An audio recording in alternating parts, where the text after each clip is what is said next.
अस्सलाम वालेकुम, कैसे हो आप लोग। आज के अपने इस वीडियो में सी का एक बेसिक सा प्रोग्राम कोड करेंगे जिससे आपको इल्म होगा कि एक वेरिएबल को सी में किस तरह से डिक्लेयर किया जाता है। वेरिएबल की डिक्लेरेशन के बाद उसको स्कैन एफ फंक्शन की मदद से किस तरह से वैल्यू असाइन की जा सकती है। आप लोग फॉर्मेट स्पेसिफायर और एस्केप सीक्वेंस को प्रिंट फंक्शन में कैसे इस्तेमाल करते हो और उनका इस्तेमाल करने का मकसद क्या होता है, सारी बातें आपको इस वीडियो को कंप्लीट देखने से कवर होने वाली हैं। फर्स्ट टाइम हो तो चैनल को सब्सक्राइब कीजिएगा, वीडियो को लाइक और शेयर जरूर। अब बात कर लेते हैं कि वो कौन सा प्रोग्राम है सी का जिसको हम लोग कोड करने जा रहे हैं। Write a program to print difference and division of float numbers. तो इस प्रोग्राम को कोड करने से पहले मैं यहाँ पे एग्जीक्यूट करके आपको दिखाता हूँ कि आउटपुट कैसी आएगी।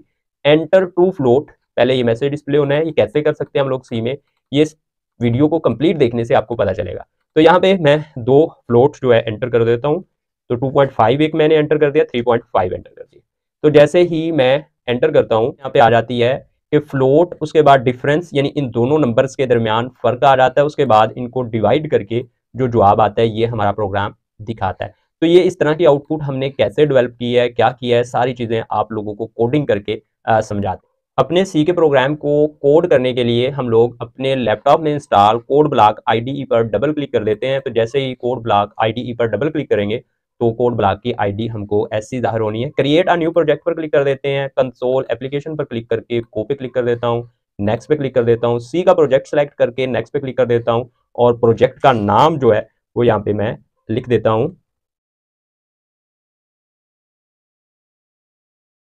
तो मैंने प्रोजेक्ट का नाम रखा है to print difference and division of floats. तो नेक्स्ट पे क्लिक कर देता हूँ, फिनिश पे क्लिक कर देता हूँ।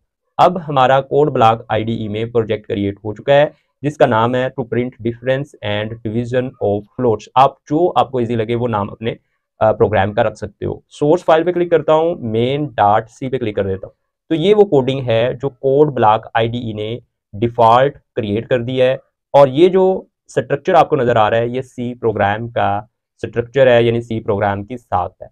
अब मैं यहाँ में पे जो प्रिंट फंक्शन है इसको यहाँ से खत्म कर देता हूँ। अब हम लोग वेरिएबल डिक्लेयर करते हैं। वेरिएबल एक्चुअली होता क्या है? वेरिएबल कंप्यूटर की मेमोरी लोकेशंस के नाम होते हैं जो प्रोग्राम के डाटा को होल्ड करते हैं। और वेरिएबल के अंदर जो कीमतें हम लोग रखवाते हैं प्रोग्राम की एग्जीक्यूशन के दौरान वो तब्दील होती रहती है। जब वेरिएबल को इनिशियलाइज किया जाता है तो सबसे पहले वेरिएबल की डाटा टाइप बताई जाती है।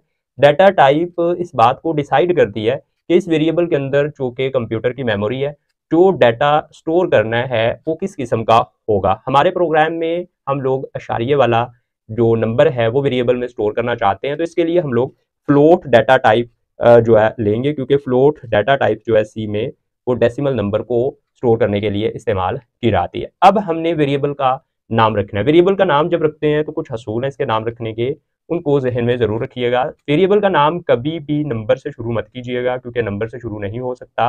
वेरिएबल का नाम हमेशा अंग्रेजी के किसी करेक्टर से शुरू होगा और ये नाम अल्फाज पर भी मुश्तमिल हो सकता है। अगर दो नामों पर मुश्तमिल है तो दरमियान में स्पेस आपने नहीं डालनी, आप लोग अंडरस्कोर डाल सकते हो जिससे वो दो नाम एक दूसरे से जुदा जुदा हो जाएंगे। मैं यहाँ पे सिंपल से वेरिएबल के नाम रख रहा हूँ। एक मैंने एक्स रख दिया है, दूसरा वाई रख दिया है। अब स्टेटमेंट टर्मिनेटर की मदद से मैंने इसको टर्मिनेट कर दिया है। जब प्रोग्राम एग्जीक्यूट होगा तो यहाँ पे हमें कंप्यूटर में इस तरह से दो मेमोरीज मिलनी है, एक एक्स होगी और दूसरी मेमोरी जो है उसका नाम वाई होगा। अब मैं नेक्स्ट यहाँ पे स्टेटमेंट लिखता हूँ जिसमें हम लोग यूजर को मैसेज डिस्प्ले करवाना चाह रहे हैं ताकि वो कीबोर्ड की मदद से कोई फ्लोट कीमत एंटर करे। तो उसके लिए हमने जो stdio.h लाइब्रेरी है उसका हमने फंक्शन इस्तेमाल करना है, यानी इस लाइब्रेरी का, और वो है प्रिंट एफ फंक्शन जो स्क्रीन पर कुछ दिखाने के लिए इस्तेमाल किया जाता है। तो मैं यहाँ पे प्रिंट एफ फंक्शन को टाइप कर रहा हूँ। तो प्रिंट एफ फंक्शन में जो वावेन होती हैं उनके दरमियान हम लोग जो भी लिखते हैं वो स्क्रीन के ऊपर एज इट इज जाहिर होता है। तो मैं यहाँ पे लिख रहा हूँ एंटर टू फ्लोट्स, ठीक है, एंटर टू फ्लोट्स मैं लिख रहा हूँ जी यहाँ पे। तो दो फ्लोट्स एंटर करें, ये मैसेज यूजर को डिस्प्ले होगा। और जब वो दो फ्लोट्स एंटर कर देगा तो उसके बाद हम लोग क्या करने वाले हैं ये सारी बातें मैं आगे कोड करके आपको समझाने वाला हूँ।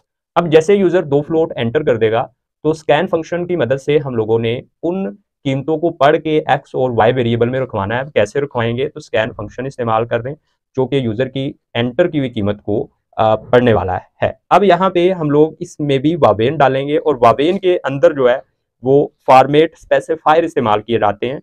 और जो फ्लोट कीमत होगी, फ्लोट, उसके लिए जो फॉर्मेट स्पेसिफायर होगा वो परसेंटेज एफ होता है। उसके बाद दो वेरिएबल हैं तो दो हम लोग यहाँ पे फॉर्मेट स्पेसिफायर इस्तेमाल करेंगे। उसके बाद हम लोग वावेन से बाहर निकलेंगे, कोमा डालेंगे। उसके बाद हम लोग एंड का सिंबल डाल के एक्स वेरिएबल लिख देंगे, कोमा डाल के एंड का सिंबल डालेंगे और यहाँ पे वाई वेरिएबल लिख देंगे और इस स्टेटमेंट को टर्मिनेट कर देंगे। अब जब ये स्टेटमेंट एग्जीक्यूट होगी, यानी यहाँ पे देखें ये वाली स्टेटमेंट एग्जीक्यूट होगी, तो कंप्यूटर की मेमोरी एक मिलनी है जिसका नाम एक्स होगा, दूसरी वैल्यू मेमोरी मिलनी है जिसका नाम वाई होगा। उसके बाद ये जब स्टेटमेंट एग्जीक्यूट होनी है ये वाली, तो मैसेज डिस्प्ले होगा एंटर टू फ्लोट्स। यूजर जो भी एंटर करेगा, यहाँ पे 4.5 एंटर कर दिया, स्पेस डाल के 3.5 एंटर कर दिया। तो उसके बाद ये फंक्शन जब एग्जीक्यूट होगा तो इसने 4.5 को उठाना है और इसको इनिशियलाइज करवा देना है 4.5 को एक्स में और 3.5 को वाई में इनिशियलाइज करवा देना है। तो ये काम है जी स्कैन फंक्शन का। अब हम लोग प्रिंट एफ फंक्शन जो है वो एक और यहाँ पे कोड कर देते हैं, क्योंकि अब हम लोग स्क्रीन पर कुछ मालूमात दिखाना चाहते हैं। तो इसके लिए इसकी वावेन के अंदर अब न्यू लाइन के लिए प्रिंट फंक्शन की वावेन में एस्केप सीक्वेंस को इस्तेमाल करूंगा। और यहाँ पे जो एस्केप सीक्वेंस न्यू लाइन के लिए हम लोग इस्तेमाल कर रहे हैं \n। एस्केप सीक्वेंस के दो करैक्टर होते हैं, पहला करैक्टर जो होता है वो स्क्रीन पर जाहिर नहीं होता, दूसरा अपनी फंक्शनैलिटी जाहिर कर देता है, और जो पहला करैक्टर है उसको एस्केप करैक्टर बोलते हैं। अब यहाँ पे हम लोग जाहिर करना चाह रहे हैं फ्लोट, तो मैं यहाँ पे फ्लोट लिख देता हूँ, फ्लोट्स। उसके बाद यहाँ पे 2 कोमा। उसके बाद फिर हम लोग यहाँ पे न्यू लाइन के लिए ये एस्केप सीक्वेंस इस्तेमाल कर रहे हैं। तो इसके लिए मैं यहाँ पे कर देता हूँ जी \करैक्टर डाल दिया। उसके बाद मैं यहाँ पे डाल देता हूँ न्यू लाइन के लिए, यहाँ पे डिफरेंस लिख लेते हैं, डिफरेंस। उसके बाद यहाँ पे हम लोग फिर फॉर्मेट स्पेसिफायर बताते हैं परसेंटेज एफ, यानी यहाँ पे कीमत जो है वो जाहिर होनी है। उसके बाद हम लोग यहाँ पे अब ये फॉर्मेट स्पेसिफायर है और डिफरेंस के आगे कोई कीमत यानी इन दोनों कीमतों में फ़र्क होके आ जाए। उसके बाद हम लोग न्यू लाइन के लिए फिर से एस्केप सीक्वेंस का इस्तेमाल करना चाह रहे हैं, तो एस्केप सीक्वेंस इस्तेमाल कर लेते हैं जी न्यू लाइन के लिए। मैं यहाँ पे टाइप कर रहा हूँ एस्केप सीक्वेंस, तो पहला करैक्टर मैंने डाल दिया। उसके बाद यहाँ पे न्यू लाइन के लिए मैंने एस्केप सीक्वेंस डाल दिया। अब यहाँ पे हम लोग लिख रहे हैं जी डिवीज़न, तो डिवीज़न जो है वो लिख रहे हैं। उसके बाद फिर कोमा डाल रहे हैं। उसके बाद हम लोग यहाँ पे वो कीमत शो करना चाह रहे हैं जो इन दोनों वेरिएबल में पड़ी हुई कीमतों को डिवाइड करके शो हो, तो उसके लिए फॉर्मेट स्पेसिफायर का इस्तेमाल करना चाह रहे हैं। तो यहाँ पे ये मैंने परसेंटेज का सिंबल डाल दिया, एफ डाल दिया। उसके बाद हम लोग यहाँ पे करना चाह रहे हैं जी यहाँ पे न्यू लाइन करना चाह रहे हैं, तो मैं यहाँ पे एस्केप जो है ना सीक्वेंस डाल देता हूँ न्यू लाइन के लिए, ठीक है। उसके बाद मैं यहाँ से वावेन से बाहर निकल आता हूँ और कोमा डालता हूँ यहाँ पे, ठीक। अब यहाँ पे वावेन से बाहर निकल आता हूँ, कोमा डाला, यहाँ पे x - y कर देता हूँ, ये डिफरेंस हो गया। उसके बाद कोमा डाला, x डिवाइड y कर देता हूँ। ये पूरे कोड हमने कर लिया इस प्रोग्राम का।